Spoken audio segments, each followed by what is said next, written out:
જી yes બિલકુલ. હવે brokerage રિપોર્ટની વાત કરીએ તો સૌથી પહેલાં હું શરૂઆત કરવા માંગીશ તો ઇન્ડિયા સ્ટ્રેટેજી ઉપર અહીંથી રિપોર્ટ આવ્યો છે.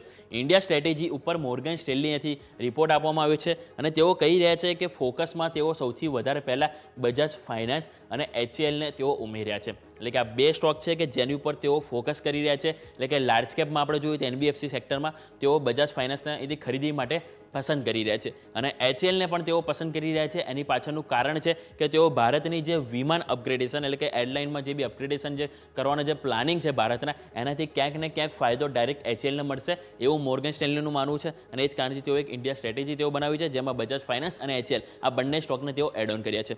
નેક્સ્ટ વાત કરીશું તો ગોલ્ડમેન સેસે તેના ટોપ 10 આઈડિયા અહીંયાથી તેઓએ શેર કર્યા છે ઇન્વેસ્ટમેન્ટ પીક માટે. ટોપ 10 આઈડિયાસમાં તેઓ સૌથી પહેલાં HDFC bank, AU small finance bank, banking સેક્ટરથી તેઓના આ બે સ્ટોક છે કે જેઓને પસંદ છે. નેક્સ્ટ વાત કરવા માંગીશ તો M&M અને મેક માય ટ્રીપ કે આ બે સ્ટોક છે કે તેઓ પોતાના ટોપ 10 આઈડિયાસમાંથી તેઓ એડ ઓન કર્યા છે. એટલે કે આ બે સ્ટોક છે કે જેની ઉપર તમારા રડાર હોવું જોઈએ. નેક્સ્ટ વાત કરવા માંગીશ તો એક તેઓ ઇન્ટરગ્લોબ એવિએશન પણ તેઓને પસંદ છે એવિએશનમાંથી. એટલે કે ઇન્ડિગો વાત થઈ ગઈ કે જેની ઉપર તમારે ફોકસ હોવું જોઈએ.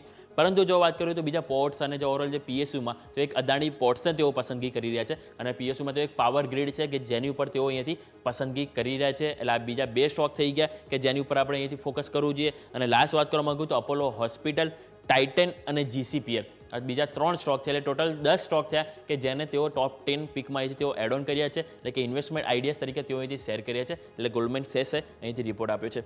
નેક્સ્ટ વાત કરીએ તો ઓટો સેક્ટર. ઓટો સેક્ટર જોઈએ તો ખાસી આપણને અહીંથી રિકવરી જોવા મળી છે માર્ચ મહિનામાં એન્ડમાં. હવે જેફરીઝ અહીંયાથી રિપોર્ટ આપી રહ્યા છે જે થોડોક નિરાશાજનક થઈ શકે છે. એમનું કહેવું છે કે માંગ સતત ઘટી રહી છે. એટલે કે ક્યાંક ને ક્યાંક તેઓ સ્લોડાઉનને હાઇલાઇટ કરી રહ્યા છે ઓટો સેક્ટરમાં. કારણ કે ફેબ્રુઆરી માર્ચમાં જે કારનું જે રજિસ્ટ્રેશન છે 11% ઘટ્યા છે વાય ઓન વાય બેસિસ. એટલે કે વાર્ષિક દરે અહીંયાથી 11% ઘટાડો આવે છે કારના એટલે કે પેસેન્જર વ્હીકલના રજિસ્ટ્રેશનમાં. સાથે તેઓ જે વ્હીકલ છે ટુ વ્હીલરના રજિસ્ટ્રેશનમાં પણ નિરાશા જણાવી છે કારણ કે ફેબ્રુઆરી માર્ચમાં અહીંયાથી ટુ વ્હીલરના રજિસ્ટ્રેશન પણ વાય ઓન વાય બેસિસ 6% ઘટ્યા છે. અને એ જ કારણથી તેઓ કહી રહ્યા છે કે ક્યાંક ને ક્યાંક માંગ અહીંયાથી ઘટી રહી છે ઓટો સેક્ટરમાં. નેક્સ્ટ વાત કરવા માંગીશ તો અહીંયાથી આપણને સિમેન્ટ, મેટલ અને માઇનિંગ સેક્ટર ઉપર આપણને સિટી દ્વારા રિપોર્ટ આપવામાં આવે છે.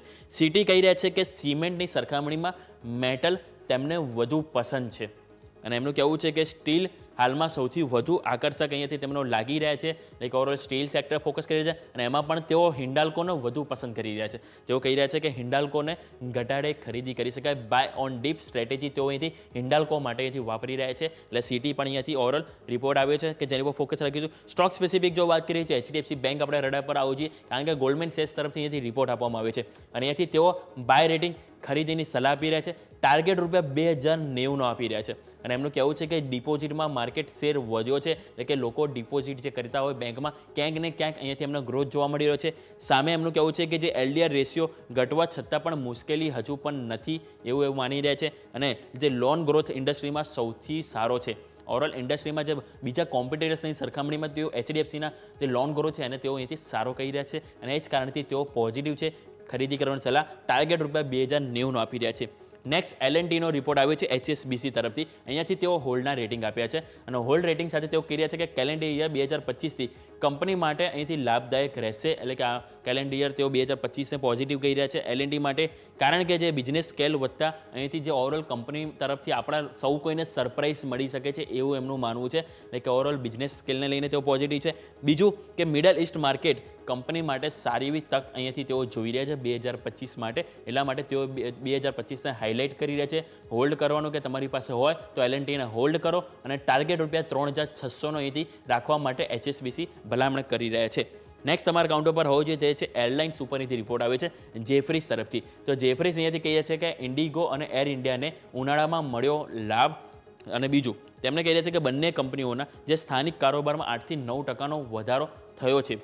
સ્વાભાવિક છે હજી તો સમર સિઝન હજી તો શરૂઆત થઈ છે અને ક્યાંક ને ક્યાંક તેઓ પોઝિટિવ થઈ રહ્યા છે. હજી સમર સિઝન હજી જે પૂર્ણ થશે ત્યાં સુધી ખાસી બધી અહીંયાથી ઇમ્પેક્ટ આપણને આ જે છે સ્ટોક એમાં પોઝિટિવ જોવા મળી શકે કારણ કે સમર સિઝનમાં લોકો ફરવા જવા માટે ઘણા બધા ટ્રાવેલિંગના બધા પ્લાન કરતા હોય છે. ક્યાંક ને ક્યાંક તેઓ પોઝિટિવ જઈ રહ્યા છે. સ્પાઇસ જેટના જે ડિપાર્ચર ઘટ્યા છે અને જે આકાશા એરના જે ડિપાર્ચર એ વધ્યા છે. એટલે એથી તેઓ અહીંથી આકાશા ઉપર એર ઉપરથી પોઝિટિવ છે પરંતુ સ્પાઇસ જેટમાં ક્યાંક ને ક્યાંક નિરાશા બતાવી છે. પરંતુ ઓવરઓલ ઇન્ડિગો અને એર ઇન્ડિયાને ઉનાળાથી લાભ થશે એવું એમનું માનવું છે. એટલે ઓવરઓલ એરલાઇન્સ ઉપર અહીંયાથી આપણને રિપોર્ટ આવી છે જેફરીઝનો જેને તમારે હાઇલાઇટ કરવું જોઈએ.